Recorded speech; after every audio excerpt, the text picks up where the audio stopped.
اعوذ باللہ من الشیطان الرجیم، بسم اللہ الرحمن الرحیم۔ میرے پیارے بہنوں اور بھائی، امید کرتی ہوں کہ آپ سب خیریت سے ہوں گے۔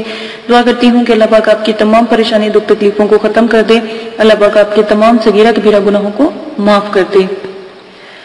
آج میں آپ کے ساتھ وظیفہ پیش کرنے جا رہی ہوں، بہت ہی نیا، بہت ہی اعلیٰ قسم کا وظیفہ ہے۔ برے رشتے سے بچنے کا وظیفہ ہے، یعنی کہ برے لوگوں سے بچنے کا، بری عورت سے بچنے کا، برے مرد سے بچنے کا وظیفہ ہے۔ بہت نیا وظیفہ ہے۔ اگر آپ کو کسی برے انسان کے شر سے آپ نے بچنا ہے، یا کسی برے لوگوں سے، یا آپ کو کوئی تنگ کرتا ہے، یا آپ کو کوئی پریشانی پہنچاتا ہے، یا آپ کو کوئی تکلیف پہنچاتا ہے، یا آپ کے جو بہنیں ہیں ان کے سسرال میں کوئی ایسا کوئی شخص ہے، یا کوئی بھائی ہے اس کو باہر سے، یا کوئی کہ اس کی فیملی میں سے کوئی تنگ کرتا ہے، یا کوئی کزن ہوتے ہیں، چچا زاد ہوتے ہیں، یا کاروباری کوئی مسئلہ ہوتا ہے، کوئی تنگ کرتا ہے، تو اس کے لیے آپ نے دعا پڑھنی ہے۔ کیا دعا پڑھنی ہے؟ آپ نے سب سے پہلے فجر کے وقت دعا آپ مانگو۔ صرف اور صرف یہ دعا آپ 3 مرتبہ پڑھو گے، صرف اور صرف یہ دعا آپ 3 مرتبہ پڑھو گے۔ فجر کے وقت آپ یہ دعا کرو گے۔ پہلے فجر کی نماز پڑھیں، اس کے بعد 11 مرتبہ درود ابراہیمی پڑھیں، اور پھر یہ دعا آپ کریں، اللہم انی اعوذ بک سے لے کر ابداً تک۔ ٹھیک ہے؟ تو ترجمہ، اے اللہ میں تیری پناہ چاہتا ہوں ایسی عورت سے، ایسے مرد سے جو مجھے بوڑھا کر دے، بڑھاپے سے پہلے تیری پناہ چاہتا ہوں، ایسی اولاد دے جو میرے لیے وبال اور تیری پناہ چاہتا ہوں، ایسے مال سے جو مجھ پر عذاب کا سبب بنے۔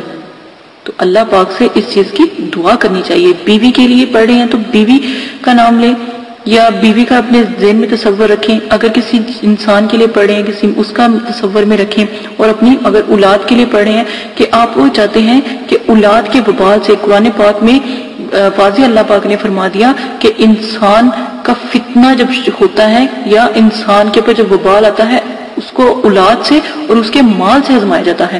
تو بری اولاد یعنی کہ وہ اولاد کے وبال جان سے، یعنی کہ اولاد کے وبال سے بھی اللہ پاک سے پناہ مانگنی چاہیے کہ اچھی اولاد تو زندگی سنور جاتی ہے، بری اولاد سے زندگی برباد ہو جاتی ہے۔ تو اپنی اوپر مال کی، یعنی اپنے رزق کی بھی دعا مانگنی چاہیے، اس کے عذاب سے پناہ مانگنی چاہیے۔ ٹھیک ہے؟ تو اسی عمل کو آپ نے جو کرنے کا طریقہ میں نے آپ کو بتا دیا ہے، آپ نے اس عمل کو کس وقت کرنا ہے؟ جب کوئی پریشانی ہو، جب کوئی تنگ کر رہا ہو، یا کوئی تکلیف پہنچا رہا ہو، تبھی آپ عمل کریں گے۔ ٹھیک ہے؟ بہت نیا عمل ہے، جو دعا ہے سکرین پر چلا دی گئی، اللہم انی اعوذ بک سے لے کر ابداً تک ہے۔